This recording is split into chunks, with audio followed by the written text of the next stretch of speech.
Assalamualaikum warahmatullahi wabarakatuh.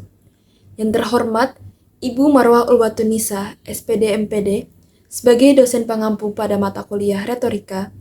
Yang terhormat, teman-teman mahasiswa dari program studi pendidikan bahasa dan sastra Indonesia, Fakultas Keguruan dan Ilmu Pendidikan Universitas Mula Warman, Angkatan 2022.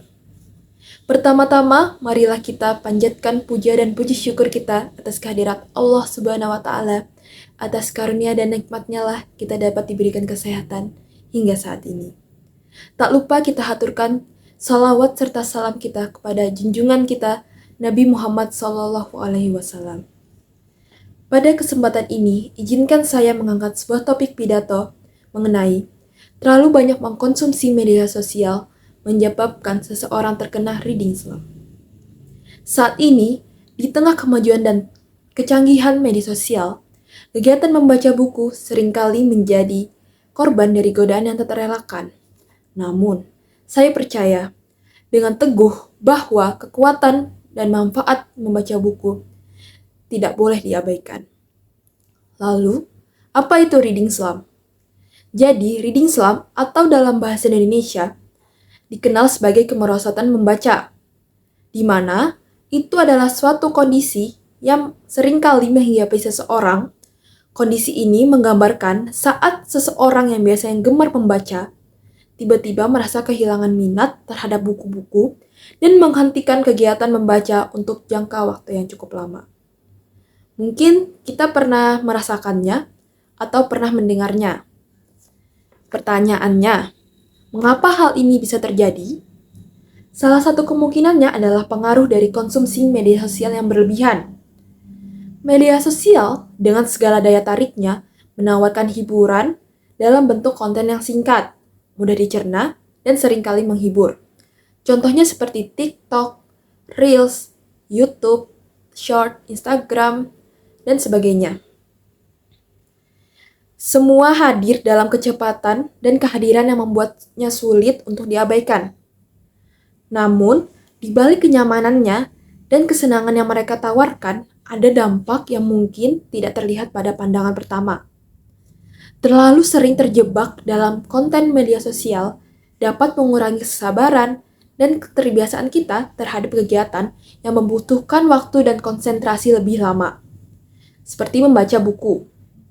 Dalam dunia yang dipengaruhi kesibukan dan distraksi, membaca menjadi semakin terpinggirkan. Bahkan bagi beberapa orang, hal ini dapat menyebabkan kemerosotan membaca yang signifikan.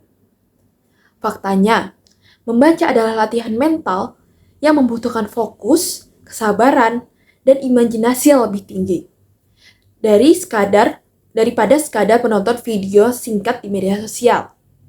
Dengan membaca, kita melibatkan pikiran kita dalam proses yang lebih dalam, merangsang imajinasi kita, memperkaya kosakata kita, dan bahkan meningkatkan kemampuan kognitif kita secara keseluruhan.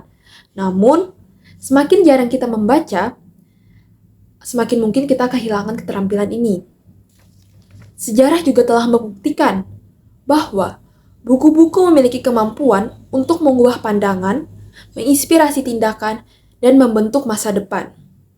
Melalui lembar-lembar halaman yang menghanyutkan, kita bisa melakukan perjalanan ke tempat-tempat yang jauh, menemukan karakter-karakter yang memukau, dan mengalami emosi yang lebih mendalam.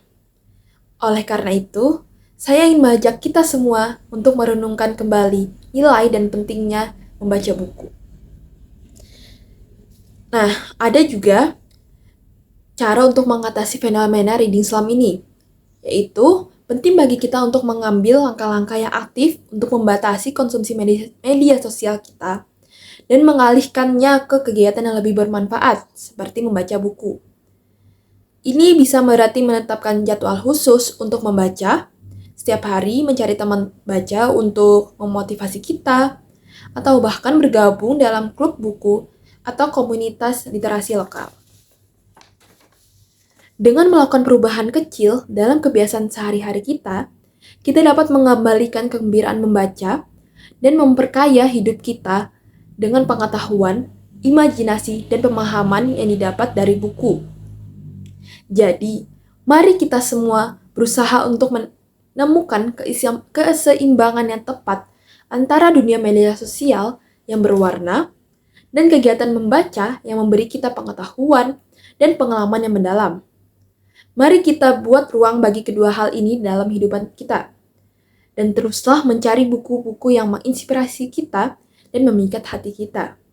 Sebab, di antara halaman-halaman buku, kita akan menemukan pelajaran, kebijaksanaan, dan dunia yang tak terbatas menunggu kita untuk kita jelajahi. Sekian pidato yang dapat saya sampaikan. Semoga pidato yang saya sampaikan dapat bermanfaat bagi kita semua. Mohon maaf bila ada salah kata. Wassalamualaikum warahmatullahi wabarakatuh.